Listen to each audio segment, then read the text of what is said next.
28 জন বাংলাদেশিকে গ্রেপ্তার করল দিনহাটা থানার পুলিশ। আর এই ঘটনাকে কেন্দ্র করে ব্যাপক চাঞ্চল্য ছড়িয়েছে গোটা এলাকায়। বৃহস্পতিবার গভীর রাতে তাদের গ্রেপ্তার করা হয় দিনহাটা স্টেশনের সামনে থেকে।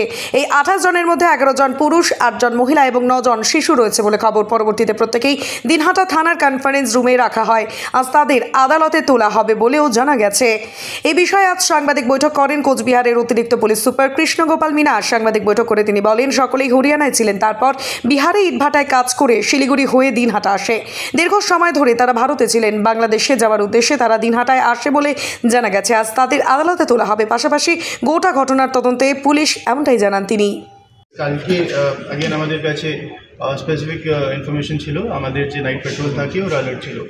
তো কালকে ওরা দিনহাটা স্টেশনের কাছে কিছুজন ওখানে একটা ছোটো ক্রাউডকে দেখতে পারলেন।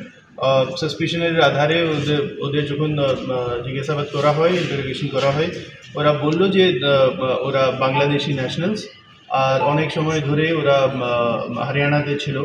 তারপরে হরিয়ানা থেকে এরা চলে এলো বিহার, অ্যান্ড বিহার থেকে এরা শিলিগুড়ি হয় কালকে এরা এসেছিল কুচবিহার।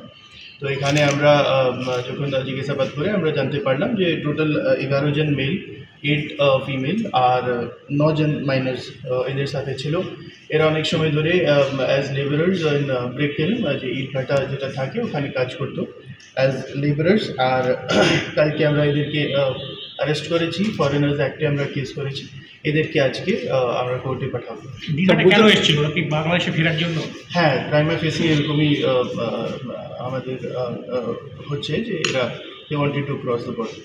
কিভাবে যাবে কিছু জানা গিয়েছে? কোনো দালাল এখন জানা আছে না, আমরা কালেক্ট করে তারপরে আপনাদের বিভিন্ন জায়গায় তো বাংলাদেশিদের একটা ধরপাকড় চলছে, সেই জন্য কি ভয় পেয়ে ওরা হতে পারে, তদন্ত করছি, হতে পারে, কিন্তু এরা যে রুটটা আমি আপনাকে বললাম ওই রুট দিয়ে এসেছে। এরা কি ইনফিলট্রেট করে ভারতে ঢুকেছিল এর আগে?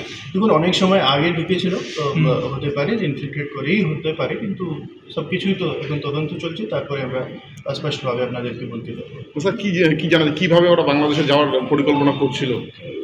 ওগুলো আমরা তদন্ত করে আপনাকে বলতে পারি। এখনই জাস্ট একটু আগেই রাত্রেই তো অ্যারেস্ট হয়েছে, আমরা তদন্ত করছি, তারপরে আপনাদেরকে ডিটেলস জানিয়ে কোর্টে ফরওয়ার্ড করা হবে রিমান্ডে নিয়ে। হ্যাঁ, আজকে ওদেরকে কোর্টে ফরওয়ার্ড করা হচ্ছে।